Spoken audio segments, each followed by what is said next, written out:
কলকাতা থেকে আসছেন এনারা এবং ঠিক এইভাবে হুইল চেয়ারে করে তারা যাচ্ছেন মন্দিরের দিকে। কোথা থেকে আমি কলকাতার সাউথ সিটিতে থাকি। কি মানে এই যে মন্দির সম্পূর্ণ হয়েছে সেটা দেখতে সেটা দেখতে এসেছি।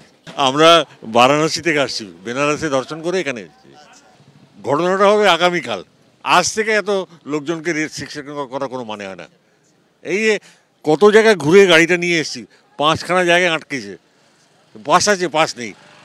আমি বললাম তো 12টার পর, আজকে তো আপনারা অ্যানাউন্স করেছেন 12টার পরে হবে, তো এখন থেকে আপনি আটকাচ্ছেন কেন? এখানে আমরা দেখতে পাচ্ছি আরও অনেকে রয়েছেন যারা কিন্তু হুইল চেয়ারে করে তারা রওনা দিয়েছেন এবং তারা যাচ্ছেন হচ্ছে ঠিক রাম জন্মভূমি বা রাম মন্দিরের দিকে তারা যাচ্ছেন। আরও অনেকে রয়েছেন। আপনি কোথা থেকে? South city, Calcutta. মন্দিরে তো যেতেই পারছি না, আমাদের ওখানে আটকে দিচ্ছে, তবে ওখানে পুলিশ বলেছে আপনারা যান। হুইল চেয়ারে করে যাচ্ছেন এবং নরেন্দ্র মোদী যেহেতু আসবেন, প্রধানমন্ত্রী আসবেন, আরএসএস প্রধান আসবেন, সেই কারণে কিন্তু রীতিমতো এখানে কড়া নিরাপত্তার বন্দোবস্ত করা হয়েছে। এবং 24 তারিখ থেকে যেটা হোটেলগুলোতে অতিথিদের বলা হয়েছে যাদের পাস নেই তারা যেন বাইরে না বেরোন, এরকম বলা হয়েছে, যাদের পাস নেই তারা যেন বাইরে না বেরোন, এই সমস্ত নির্দেশ দেওয়া হয়েছে। এবং তার মাঝখানেই যেটা দেখা যাচ্ছে যে আরও কিছু নিরাপত্তার বন্দোবস্ত করা হয়েছে, কিন্তু অনেকেরই আগ্রহ আছে রাম মন্দির দর্শনে, তাই হুইল চেয়ারে করেও তারা এগিয়ে যাচ্ছেন। ক্যামেরায় শান্তনু দত্তের সঙ্গে অর্ণব মুখোপাধ্যায়, এবিপি আনন্দ, অযোধ্যা।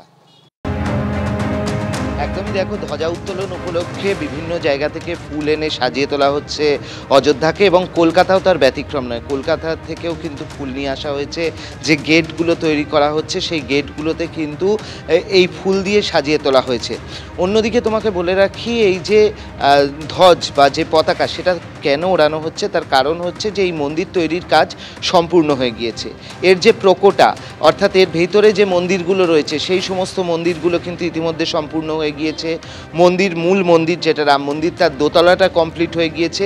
এর মাথায় এবার মন্দির সম্পূর্ণ হওয়ার পর তার মাথায় ধ্বজা উত্তোলন করা হবে, এবং তার জন্যই আরএসএস প্রধান এবং তার সঙ্গে সঙ্গে প্রধানমন্ত্রী তিনি আসছেন। এবং যেটা জানা যাচ্ছে যে 11 ফুট চওড়া এবং 22 ফুট, প্রায় এখানে 22 ফুট লম্বা এবং 11 ফুট চওড়া হচ্ছে এই যে ধ্বজা, সেই ধ্বজাটা।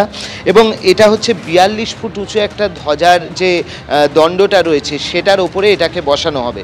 এবং এখানে যেরকম বলা হচ্ছে যে 3টি প্রতীক চিহ্ন রয়েছে পতাকাতে।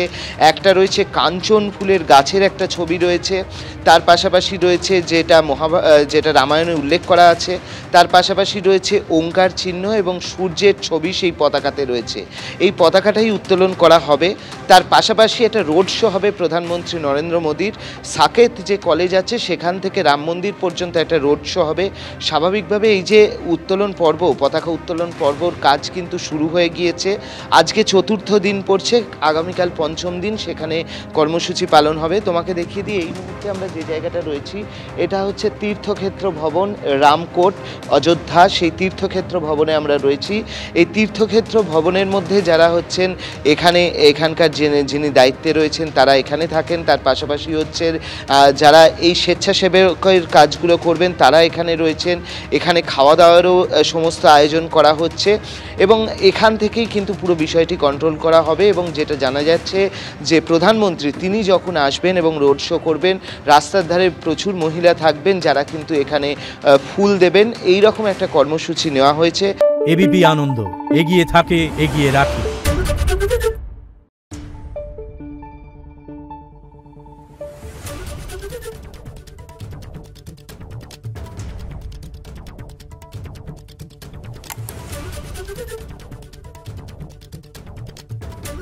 Thank you.